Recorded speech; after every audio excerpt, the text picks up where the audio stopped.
আজকের ব্লগটা একটু অন্যরকম। সকালটা শুরু হলো একটা এক্সাম দিয়ে, আর তারপর দিনটা কাটলো অনেক ছোট ছোট মুহূর্তে, বাবা, বন্ধু আর নিজের মতো কিছু সময়। চলো আমার সাথে পুরো দিনটা ঘুরে আসো। আজ সকালে দিলাম আরআরবি ক্লার্কের একটা টেস্ট।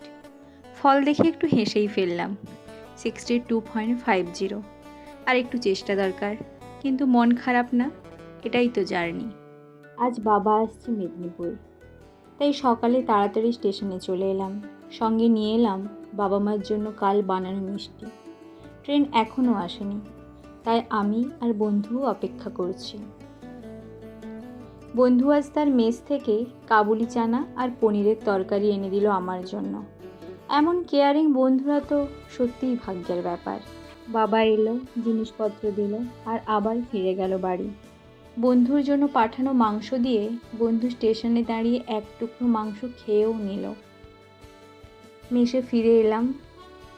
বাবা এই যে কত কিছু জিনিস এনেছে দেখো। আমাদের ঘরের গাছের কলা, পেয়ারা, মেছাদা স্টেশন থেকে 1.5 কেজি আপেল কিনে এনেছে। এপাশে মা চাল পাঠিয়েছে।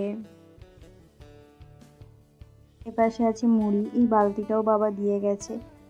আর রান্না করে কত কিছু পাঠিয়েছে দেখো। ভাত পাঠিয়েছে, মাছের টক, ওটা বন্ধুর জন্য বেড়ে রেখেছি, কচু দিয়ে মাছের টক। এপাশে মাছ ভাজা, চুনো মাছ ভাজা, আমাদের গাছেরই বিচা কলার তরকারি, মাংসের ঝোল। এই টিফিনটা বন্ধুর জন্য, এটা আমার জন্য। আর এপাশে ভাতও পাঠিয়েছে। চলো এগুলো গুছিয়ে রাখি, তারপর বন্ধুর জন্য খাবারগুলো বেড়ে তাকে কল করে ডেকে তাকে খাবারগুলো দিয়ে দিই। বাবা ব্ল্যাঙ্কেটও এনেছে সাথে করে। চলো এগুলো গোছাই একটা একটা করে। এক বোন আজ বাড়ি যাচ্ছে, যাওয়ার আগে তাকে একটু মাংস খেতে দিলাম। ছোট ছোট মুহূর্তগুলোই কত আনন্দ দেয়। তারপর স্নান করে ঠাকুর পুজো দিলাম, মায়ের পাঠানো খাবারগুলো নিয়ে বসে পড়লাম খেতে। সত্যি বাড়ির খাবারের মতো আর কিছুই হয় না। এই যে কচু দিয়ে মাছের মাথার টক, চিকেন কষা, ভাত, বিচা কলার তরকারি, বন্ধুর দেওয়া পনির আর কাবুলি চানার তরকারি। চলো খেয়ে নিই, প্রচণ্ড খিদে পাচ্ছে। মায়ের হাতের খাবারের গন্ধে খিদের পরিমাণটা যেন আরও একটু বেড়ে গেছে। বোনটা বাড়ি যাওয়ার আগে একটু পায়েস দিয়ে গেছিল, খাওয়ার শেষে সেটাই খেলাম। এরপর ইংলিশের একটা ক্লাস করলাম। পড়তে পড়তেই মাঝে খেলাম একটা আপেল, আর ঠাকুরকে যে পুজো দিয়েছিলাম আমন্ড বাদাম, সেই দুটোই খেলাম। ক্লাস শেষ, তারপর খেলাম সেই আবার আর একটা যে মাছের মাথা ছিল সেটা। এটা মা লেবু দিয়ে করেছে, আর আমার টক খেতে খুব ভালো লাগে। মেসে থাকি তো টক তো পাই না, নিজেও টক করতেও পারি না, তো সেই জন্য আবার একটু অল্প করে ভাত নিয়ে মাছটা খেতে বসলাম। চলো এটা খেয়ে নিই, তারপর একটা টেস্ট দেব।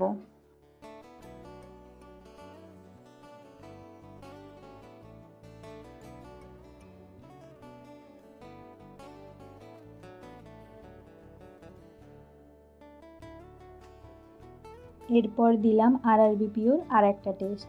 ফল দেখলাম, মন বলছে একটু একটু করে এগিয়ে যাচ্ছি।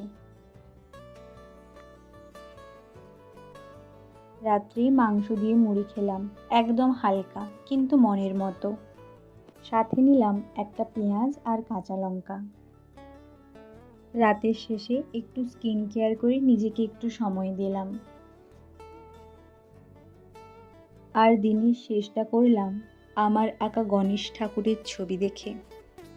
একটা দিন শেষ হলো, ক্লান্তি আছে কিন্তু মনের ভেতর একরকম শান্তি। বাবার মুখটা চোখে ভাসছে, আর মনে হচ্ছে ঘর থেকে দূরে থেকেও ঘর ঠিকই পাশে আছে। ভিডিওটা ভালো লেগে থাকলেই একটা লাইক আর কমেন্ট দিও। তোমাদের ভালোবাসাই তো পরের ব্লগের অনুপ্রেরণা।